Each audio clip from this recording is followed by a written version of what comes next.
if I had zero income for 3 months, could I continue to stay open?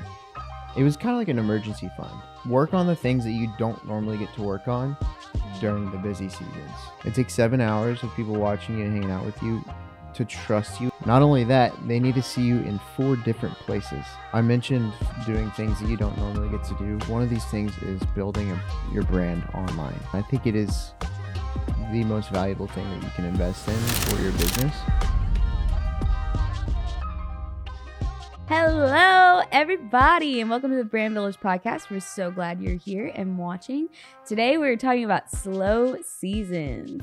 Slow seasons. Everybody has a slow season. If you're a business owner, you've had a slow season, and you're probably going to have more slow seasons. And I've had plenty of them. Usually, our slow season for Howdy stuff is from November to about mid-January. The holidays. Isn't that coincidental? Yeah. But for some businesses, like we worked with a business a couple weeks ago, the holidays is their biggest time of the year. Yeah. So like, what are they doing the rest of the year to get prepared for their busy season? So that's what we're going to be talking about today. And I don't know. What is your opinion on a slow season?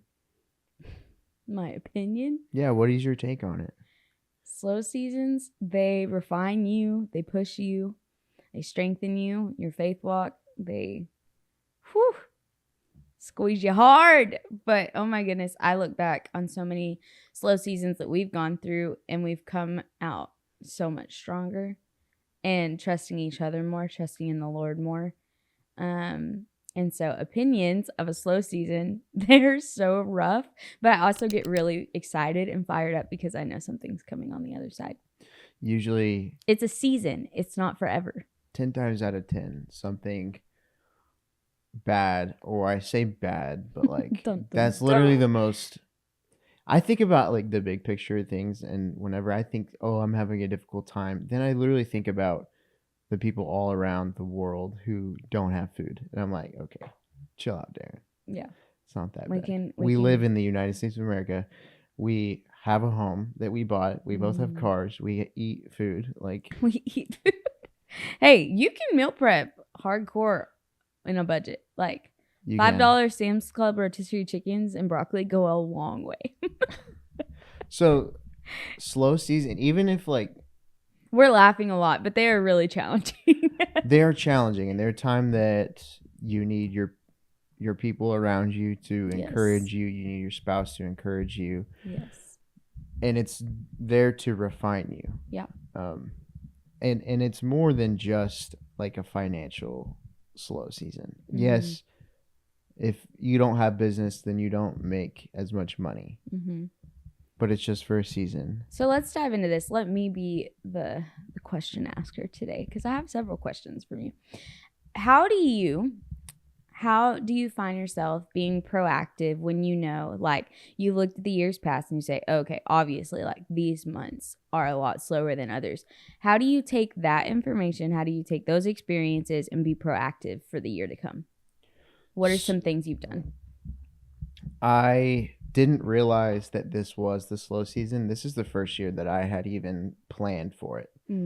As far as financially goes. We learned from last season. Talk a little bit about last season. So the last slow season that we had was at the end of 2024. Yeah. And I realized that, hey, nobody really cares about making that many videos or signing big deals during this time. Mm-hmm. And so we had just bought a house. We put all our money towards the down payment of our house. Started renovating it. Did a bunch of renovations. I was like, boom, business is booming. And then literally the next month, we were in the negatives as far as the business goes. Yeah.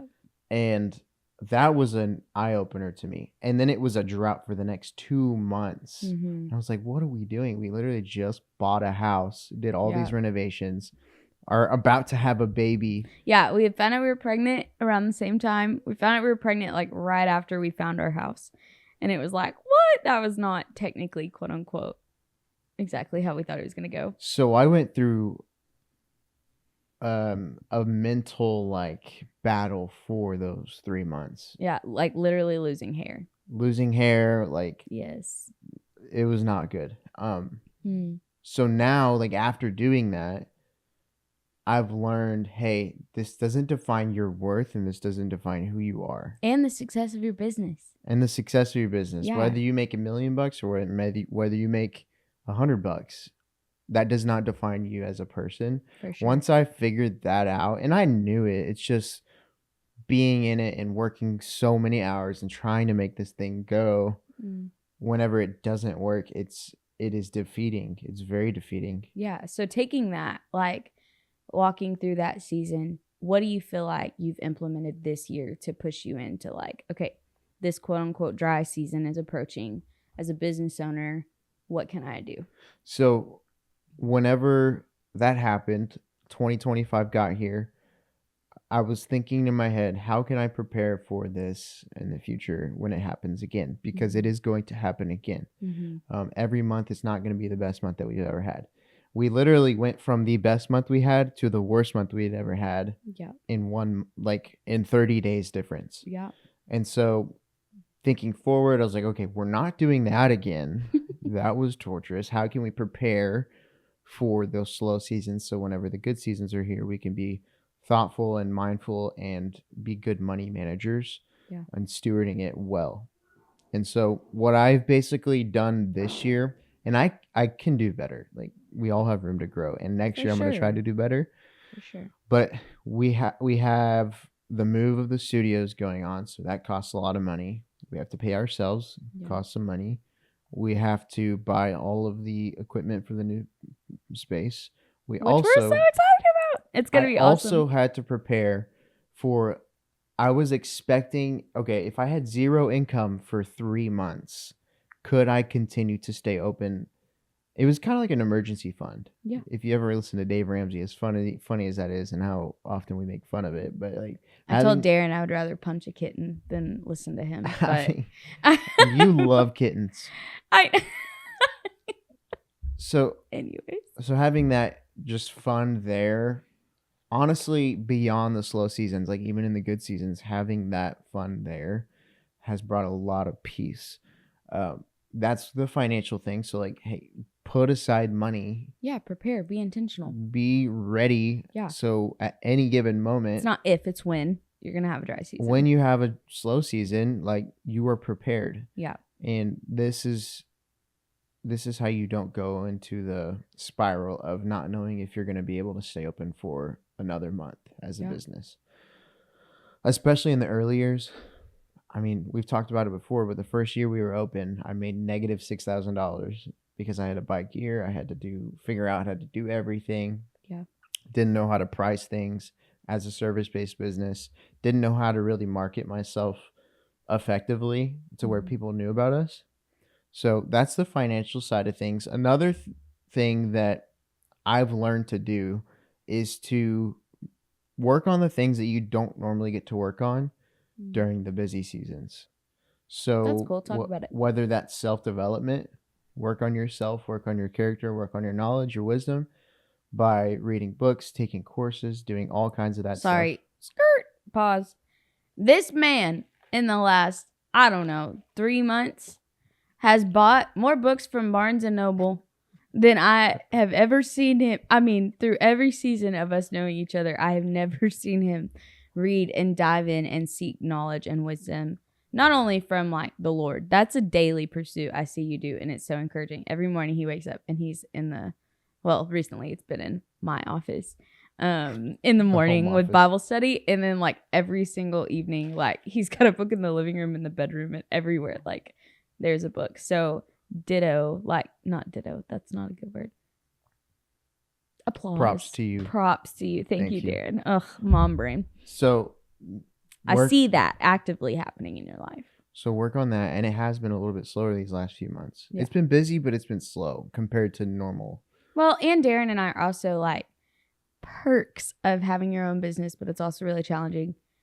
We've been able to like go see family and like enjoy time with Livy and like do all the things. And also, so I feel like it's kind of been nice. Yeah. It's been good. But always trying to get better no matter what it is. Within this season, it's been drawing closer to the Lord and leaning on Him more than the success of what I'm doing here on earth, not letting that define me, as well as learning practical business things. I went to business school and really didn't teach me how to run a business at all. Yeah. So I've been having to go and find all these other resources, and I've learned a lot more within the last few months and with the experience of trying to implement these things. So read, listen to podcasts, watch other people doing what you're doing, try to figure out how to do it better. And then also market yourself. This is the season where, for us in our situation, we're always filming other people.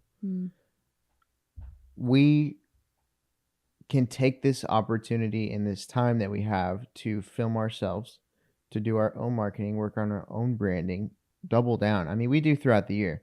We're always marketing, but doubling down and making sure like this is something that we don't normally get to work on, so we're going to do it right now. If that makes sense. No, yeah, that makes perfect sense. But that's my take on slow seasons. And then once the fast seasons kick off, and taxes too. Yeah, I don't even know about those. Working. I don't want to know about those. I just hear him have silent tears. Yeah, I'm like, yeah, we silent just tears. paid the government this much money this month. It is gut wrenching, but it's part of life. It's what you got to do. Just got to get over it.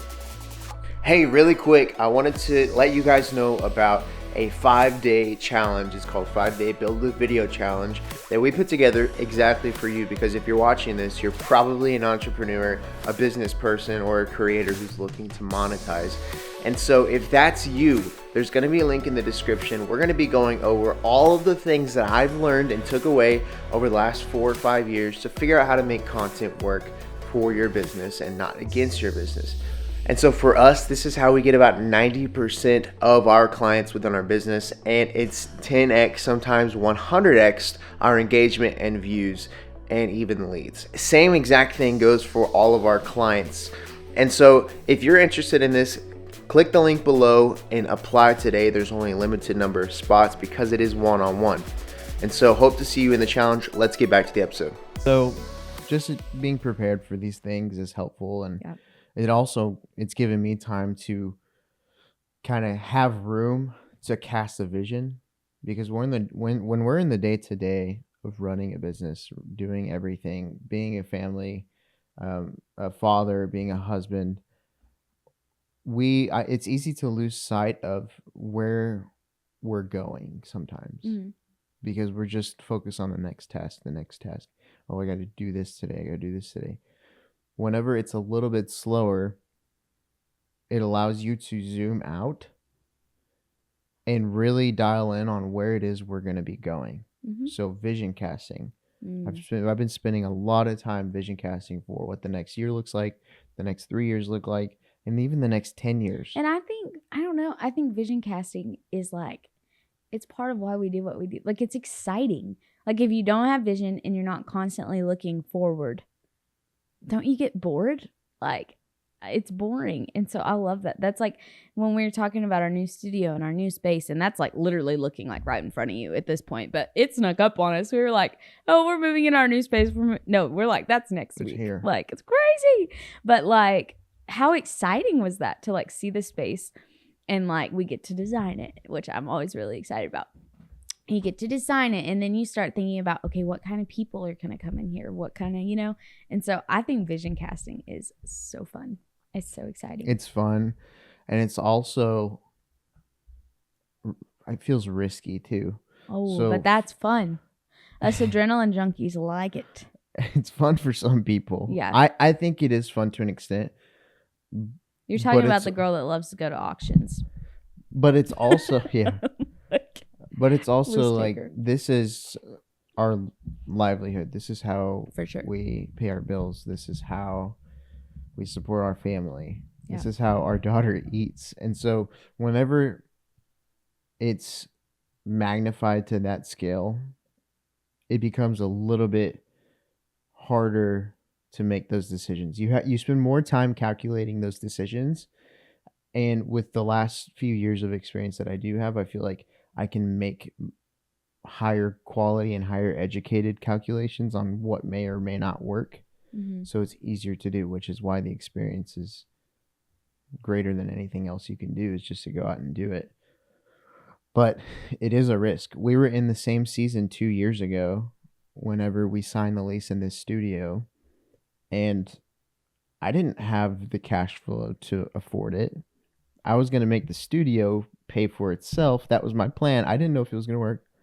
If nobody would have come and used the studio, then we would have been shut down already. Mm-hmm. But this is another scenario where... But God. But yeah, exactly. Mm. This is another scenario where I was trying to vision cast in June whenever we had our baby. It was very difficult for me to do. Like, I was so focused in on, like... Well, yeah, you literally becoming have a father. an infant. Which is fine. And that lasted for a couple months. But I was just going in circles in my head. I'm like, what am I doing with my life? Like, what am I going to do? And not that the business was doing bad or anything. It's just like I couldn't see further than like a month out at that time. Mm. Now, during a slower season, we've kind of adjusted to being parents. We have got this new space under contract. I guess we leased it. But it's a 3-year lease. And so now it's another risk that we're taking. It's double the rent. We've talked about it before. And this is just a season that we're in. So sorry if you get tired of hearing about the new studio. So this is another risk that we're taking. And if it works, great. I believe it will work. All of my calculations, if they are correct. And if the Lord... Okay, yeah, I was about to say, hold up. I'm just saying, the freedom in surrendering all the fear that you have to the Lord is crazy, because let's see if I can put this into words, because I'm really struggling to find them nowadays. Literally, like, I used to be so afraid of investing in something or spending money here or taking a leap here or taking a leap there. But through these, like we're talking about, we keep saying the word seasons. Through them, literally the Lord has completely provided. Yeah, it may be slow. Yeah, it may be tight. But there hasn't been one time we haven't been taken care of. And seeing your walk with God, Darren, as your wife, and I don't know if you want to call me a business partner. If you do that, just wow. You are a business partner. Wow. So meaningful. You hear all of the problems of the business. Yeah, I'm your business bestie. But I like that. I'm going to get a shirt, business bestie. Anyways, getting to see you take a vision that God gave you and then completely, like, every single time. Yeah, it may be hard. It's not perfect all the time. But seeing you take that fear or that hesitation or the risk and just trusting God with that has been so cool, because the Lord He's been so faithful and He's taking care of us. And so I think it's healthy to take risks. Because if you don't, like, you're going to be stuck in the same daggum spot forever. Life is boring. You never grow. Yeah, you and never God, fulfill. I think He wants us to do, like, I think He wants us to take, I literally, talking about the story in the Bible where they walk on water and they're so scared. I think about that is so relatable to talk about in business, because, like, all of the disciples were standing in the boat. They were in there and they were like, the storms are crazy. Like, I literally can't get out. There's no way. The waves are like overtaking us. Maybe business seems like so wild and we're having to take all these risks and whatever. And God is so like, Jesus, he's so like stone cold. He walks out and he's like, what are y'all doing? Like, he said, step out of the boat, Peter. Yeah. What are you doing? Like, why are you fearing? You don't think I have you? And it was like that questioning. Oh, that would have made me like my stomach drop. And then Peter starts walking on water, and then he starts freaking out. Yeah. And he starts he sinking. was walking and floating, and then the fear and whatever. So I think sinking. You can like parallel that. There's so many stories and wisdom that you can learn from the Word of God, but that's a cool story to compare, with your business. Is like, if God's given you the vision, we talk about it all the time, like, walk in obedience, take the step, take the risk, and He's going to hold you up. Yeah. During these slow seasons, I mentioned doing things that you don't normally get to do. One of these things is building your brand online. I think it's important that we touch on that, because that's why we're here, because we've built our brand online. And that's how people find us. And that's what we do for others. We help other people utilize this. And I think it is the most valuable thing that you can invest in for your business. Yeah. Is going all in on building your brand online. And we talk about it all the time. Darren jokes, but like these businesses that I follow, there's like a core, like I can think of some businesses that I follow, they're clothing boutiques. And they have me wrapped around their pinky toe, man. Like, I know their brand. As soon as a post comes up, I don't even look at the profile picture. I know who they are because they're so constant and they're always out there. So if you think your video, oh, I'm posting too much, like people are tired of me.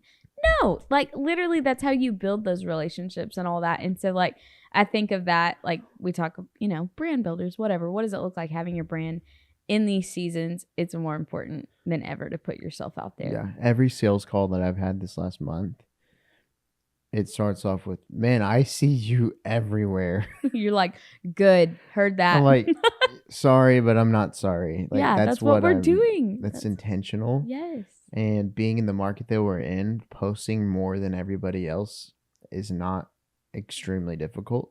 It's not easy. Yeah. But if you do it right, there's ways that you can do it efficiently. For sure. And so building your brand, take some time, think about who are you serving in this season? Has it changed? Like, it's changed for us multiple times.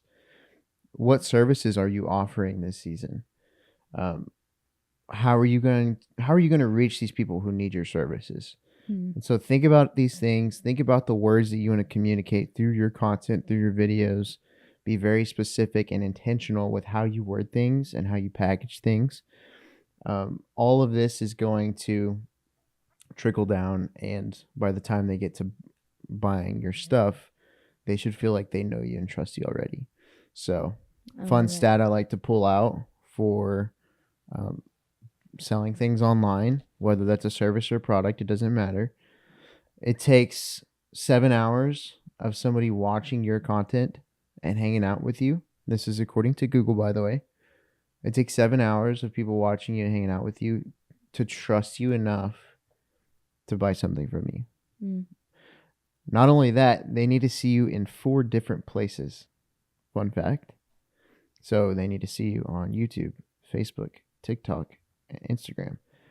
Any of the 4 platforms. Man, they just get me on Facebook and Instagram. Yeah. I don't have time for TikTok. I did buy this jacket off TikTok. Somebody, I didn't even know how to get to TikTok shop. And somebody was like, oh yeah, I got this jacket off TikTok shopping. Anyways, I'm chasing squirrels. Sorry. No, you're good. Get out there. 4 places. 4 places, but the more you can get out there, the more they'll start to know who you are, and the more that they trust you. So by the time they get to talking to you or inquiring about your services or product, there really shouldn't be a ton of questions or doubt at that point. That's good. If you put out good content, good case studies saying, hey, we actually did this, here's proof. Yesterday I made a couple story posts. Basically, I was just at my desk looking at the YouTube analytics for a couple channels that we run. And one of them was for our client, and he's gotten about 30,000 extra views in the last month on his YouTube channel since we started working with him. I love that YouTube channel. That's awesome. It's awesome. And we're not putting out like hundreds of videos per month. Like this is just once or twice a week, putting out some good quality content. I also showed the stats. Like I flipped the camera around and showed the stats like, hey, this is what we're doing. This is like actual proof. And I've gotten some good response from that type of post. Also showing your personality. Don't always make it just business. Well, and I think that creates an eagerness to the customer. Like, I don't know about you, but like whenever I've been following somebody for a couple months or whatever, and I've never met them before, like I feel like I'm building a relationship with them just by watching them, like through their posting and through their branding. And so whenever you do, like whether you have a meeting or you have like, hey, let's meet up, we have some business ideas to go over together, I feel like there's this eagerness of like, wow, like I've been watching this person, I'm getting to know them, like it's time, like I meet them and let's get the ball rolling. So let me ask you this. I've been reading a book called Oversubscribed by Daniel Priestley. Go read it if you haven't. I feel targeted. So with these brands that you're talking about, this just reminded me, with these brands, if they were to put out a limited edition product, say a boutique says, hey, we have 10 of these, I don't know, what do you buy at a boutique? Jackets. Buy everything. I don't buy everything. We have 10 of these jackets in stock. They're going on sale next Friday at 8 a.m. We only have 10. It's in my Google Calendar then. It's in your Google Calendar. You know you're expecting it. You know there's limited supply. And if they have 20,000 followers on Instagram, you know there's a lot more people who want to buy that jacket. There's a perfect example of this. A couple weeks ago, one of my favorite artists that I follow, she's incredible, out of Fredericksburg. She does a drop every now and then. And I hardly ever talk to you about shopping things, like, ever. I mean, wives, come on, we kind of keep it on the low. Anyways, just on the bake statement. Yeah, on the bake. It's fine. Anyways, this artist that I follow out of Fredericksburg, she does a drop every like year for Christmas, and it's only like 15 paintings. They're really small on like, anyways. And I every year have missed it, and I've been devastated. But it makes me even more excited and ready for the next one. And so it's like, it creates that. They make sense you too. wait. Mm-hmm. So this is the whole thing with an oversubscribed brand. They make you wait. They don't rush things. There's a limited supply of things. So like going into the new studio, we're only going to have, I think I set aside 6 slots for podcast members. We're not going to go above that. Yeah. Which I think is great as a business owner, because you know, hey, like right now, this is what we can fit as far as scheduling goes. Like, there's only so much time in a day. There's only so many days in a week. And like, realistically, like, that's our boundary right now. That's where we can go. So supply, it all goes back to supply and demand. Yeah. If there's a lot of people who want to start podcasts, then we can charge more. Yeah. For those and do fewer spots if we wanted. For sure. But that artist has an oversubscribed brand. So whenever she releases something, you've waited a whole year for it. You're going to buy it. Yeah. Same thing. Apple does this a lot. Of course they do. They have a new product come out. They make people wait in a line outside the store. They make them wait. They announce it, and then they don't even let people buy it for another month. So it just builds up this anticipation. Yeah, pre-order. And so it gives people that feeling of eagerness and like, oh, I'm excited about what's going on. Mm-hmm. Even though you're spending a lot of money, like they don't care. They just want the product. Yeah. Anyways, that was a sidetrack thing, but going on your brand, become oversubscribed and your business will flourish. So slow seasons. We love them. We hate them. We grow from them. We hope you learned a little bit today from our story and some of the ones we've walked through, and feel a little more equipped going into one. Hopefully you don't have one soon, but you probably will, unfortunately. But with that being said, I want to invite you. There's going to be a couple links in the description. One is to our school community, which is called the Brand Builders Community.